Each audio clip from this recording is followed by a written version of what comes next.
So guys जुलाई mid से लेकर के अगस्त आज की डेट तक वोडाफोन आइडिया में 5G प्लान्स को लेकर के बहुत सारी खबरें देखने को मिली।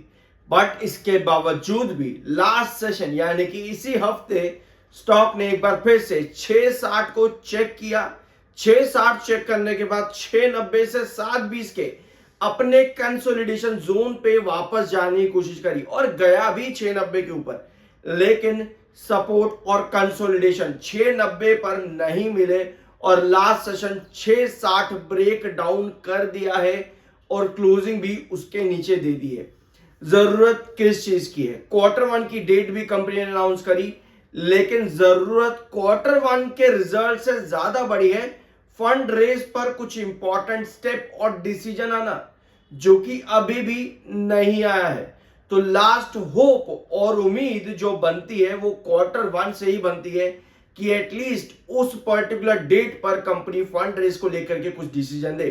क्योंकि देखो, ये मेरा पॉइंट ऑफ व्यू है, लेकिन जो मेरा पॉइंट ऑफ व्यू होता है वो मार्केट एक्सपर्ट्स सारी पॉसिबिलिटीज, चार्ट्स, इन सबको देख करके मैं आपके साथ में कंक्लूजन डिस्कस करता हूं।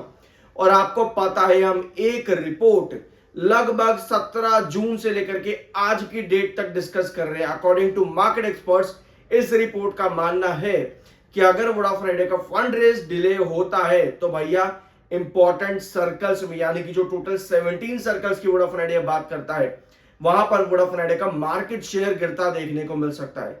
तो कहीं ना कहीं ये एक बड़ा कंसर्न है वोडाफोन आइडिया लिमिटेड में और अगस्त का ये महीना काफी जरूरी है।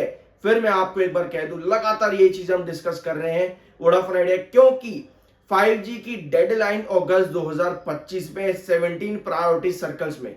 मालूम है? नहीं मालूम, कोई दिक्कत नहीं है, पिछले वीडियो जाकर के देखना, सब चीजें आपके सामने क्लियर हो जाएंगी कि क्या रीजन है कि बार बार चार्ट आपके 660 पर टिकते थे, 690 720 का कंसोलिडेशन चेक करते थे, और क्यों 660 लास्ट सेशन के अंदर ब्रेकडाउन हुआ है। अगर यहां से ब्रेकडाउन बनता है तो भैया थोड़ा सा अलर्ट रहने की जरूरत और हो जाती है।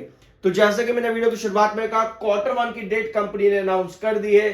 14 अगस्त 2025 कंपनी अपने क्वार्टर वन के रिजल्ट्स दे देगी 14 अगस्त 2025 को। ठीक है, तो ये डेट बहुत ज्यादा इंपॉर्टेंट है। क्या इस डेट को कंपनी अपने क्वार्टरली रिजल्ट्स के साथ में फंड रेज के कुछ डिसीजंस ले सकती है? अगर लेती है तो अच्छी बात है, लेकिन अगर नहीं लेती फिर वही 17 जून की मार्केट एक्सपर्ट्स की रिपोर्ट्स पर हमको आना पड़ सकता है। अब भैया रिजल्ट्स तो आ जाएंगे,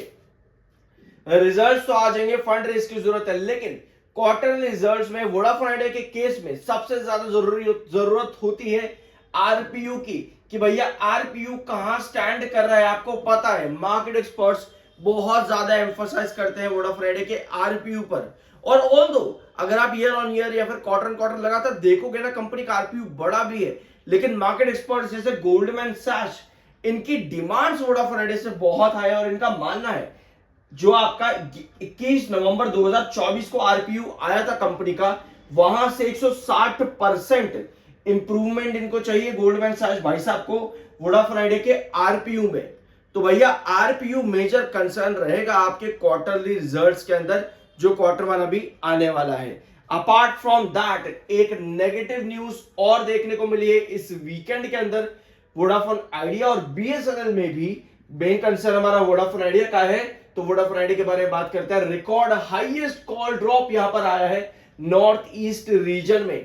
ट्राई ने ये डाटा पब्लिश करा जहां पे वोडाफोन आइडिया का सबसे ज्यादा बीएसएनएल के साथ में कॉल ड्रॉप रेट देखने को मिला है नॉर्थ ईस्ट रीजन में। 2G 3G 4G और 5G सर्विसेज जो भी वहां पर ये प्रोवाइड करते हैं। अब ये कंसर्न बड़ा इसलिए भी है क्योंकि अगर आप नॉर्थ ईस्ट रीजन का प्रोजेक्ट देखोगे, 27 जुलाई के बाद से जो यहां पर स्टेटमेंट्स आए हैं ज्योतिरादित्य सिंधिया के 2024 में, वहां पर आपको देखने को मिलेगा कि टेलीकॉम सेक्टर का जो डेवलपमेंट है लगभग 24,000 गांव में नॉर्थ ईस्टर्न रीजन्स के अंदर 12 महीनों के अंदर ये कनेक्टिविटी, ये डेवलपमेंट, ये इंफ्रास्ट्रक्चर डेवलपमेंट पहुंचाना इनका मेजर प्लान है, जिसमें सभी टेलीकॉम कंपनीज डेफिनेटली अपना हाथ तो जरूर आजमाएंगी।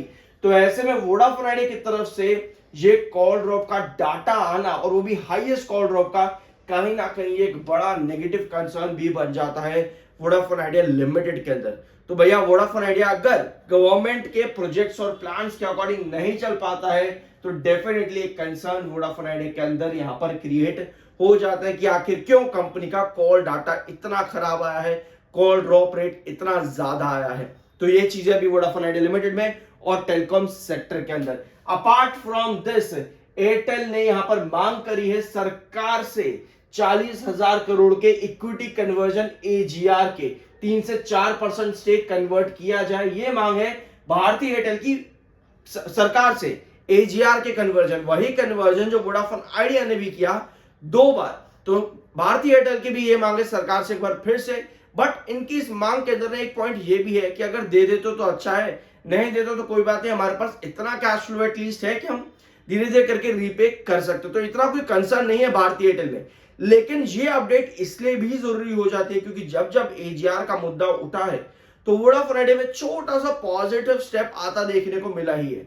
तो देखते हैं यहां पर इस बार भारतीय एयरटेल की इस छोटी सी मांग पर, जिसका ज्यादा एम्फोसिस नहीं करते हैं भारतीय एयरटेल वाले, क्या स्टेप यहां पर सरकार लेती है और क्या एक बार फिर से एजीआर का मुद्दा उठ सकता है। क्योंकि जब जब एजीआर का मुद्दा इन अ पॉजिटिव डायरेक्शन उठता है वोडाफोन आइडिया भी खुश बहुत ज्यादा हो जाता है। तो ये चीजें आपकी टेलीकॉम सेक्टर और वोडाफोन आइडिया के अंदर ऑप्टिमिज्म या पॉसिबिलिटीज को लेकर की क्या क्या चीजें देखने को मिल सकती है वोडाफोन आइडिया लिमिटेड के अंदर इस महीने में, स्पेशली 14 अगस्त की वो डेट जहां पे कंपनी Q1 के नंबर्स अनाउंस करेगी।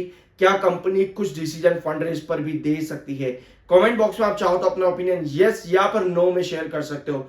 660 लास्ट सेशन ब्रेकडाउन हुआ है, इसके नीचे लगातार ब्रेकडाउन होना मतलब कि एक नेगेटिव कंसर्न क्रिएट होता है वोडाफोन आइडिया लिमिटेड में, जो कि बनता है फंड रेज के डिले से, एज पर मार्केट एक्सपर्ट्स, जो कि हम 17 जून की उस रिपोर्ट से लगातार डिस्कस कर रहे हैं। आज के बाकी की वीडियोस देखना मत भूलना और चैनल को सब्सक्राइब किए बिना मत जाना। आई होप कि वीडियो आपको पसंद आया होगा। मिलता है अगले वीडियो में।